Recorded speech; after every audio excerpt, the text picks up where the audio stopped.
Bonjour, bonjour, me revoilà pour vous parler d'un deuxième livre, et pas n'importe lequel, celui qui m'a fait découvrir l'auteure française de thriller Sandrine Colette. C'est une auteure inclassable, impossible de dire si ses romans sont des drames sociétaux, des romans noirs ou même des romans d'anticipation. Elle a le talent de traiter de sujets éminemment puissants qui ne peuvent que nous retourner. Et le livre que je vous présente aujourd'hui est son 7e roman, Juste après la vague. C'est l'histoire d'une famille nombreuse, 11 en tout, les parents et leurs 9 enfants. Ils habitent sur une colline et ça se passe à peu près à notre époque. La seule différence, c'est qu'une catastrophe vient de se produire. Un volcan s'est littéralement effondré dans l'océan, provoquant un énorme tsunami qui a recouvert la plupart des terres immergées. Notre famille a survécu, car elle est en hauteur. Cependant, il y a de l'eau à perte de vue et son niveau n'a de cesse de monter encore et encore. Il est temps de prendre une décision. Il faut partir. Ils ont bien une barque sur laquelle ils peuvent monter, mais ils ne peuvent pas tous monter. Ils vont devoir faire un choix. 3 devront rester sur l'île. C'est là que le talent de Sandrine Colette entre en jeu. Elle se mettra tour à tour dans la peau de Maddy, la mère, qui ne peut accepter la décision prise avec son mari, laisser 3 de ses enfants, et dans la peau également du jeune Louis, qui se retrouve seul sur cette colline perdue avec son frère et sa sœur. Je sais ce que vous vous dites. Ce roman est horrible, je ne veux pas le lire. Et pourtant, il n'est pas question de malheur ou d'horreur dans ce récit. Il est question de force, d'unicité et d'espoir. Oui, trop souvent c'est la fatalité qui nous vient en premier, alors que derrière elle se cache une richesse qu'on a tous en nous. L'envie de vivre et de rejoindre ceux qu'on aime. Je sais qu'en ce moment avec le confinement, c'est impossible, mais ça ne nous rendra que plus heureux quand ce sera possible. Allez, un petit extrait.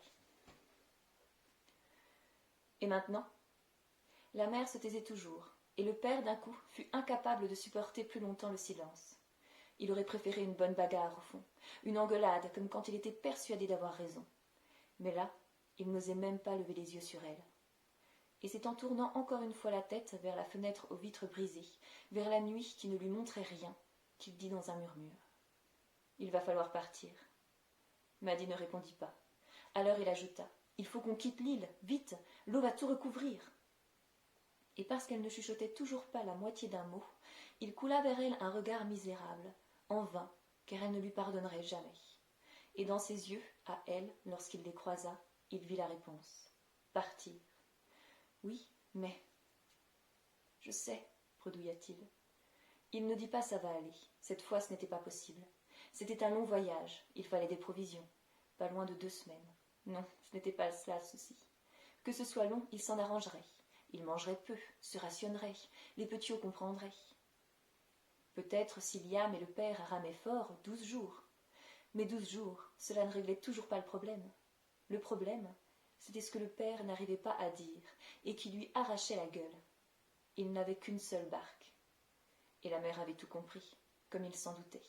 Parce qu'à ce moment-là, elle posa sur lui un regard de feu, haine et désespoir mêlés. Un regard qui l'accusait définitivement. Et elle murmura, comme si c'était lui, rien que lui, comme si tout était sa faute, la mer, la tempête et le malheur. Qui vas-tu laisser?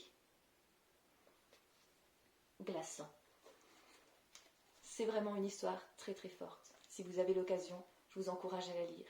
Elle se lit d'une traite. Ça a été très difficile de choisir un extrait, tellement on ne peut s'arrêter dans la lecture.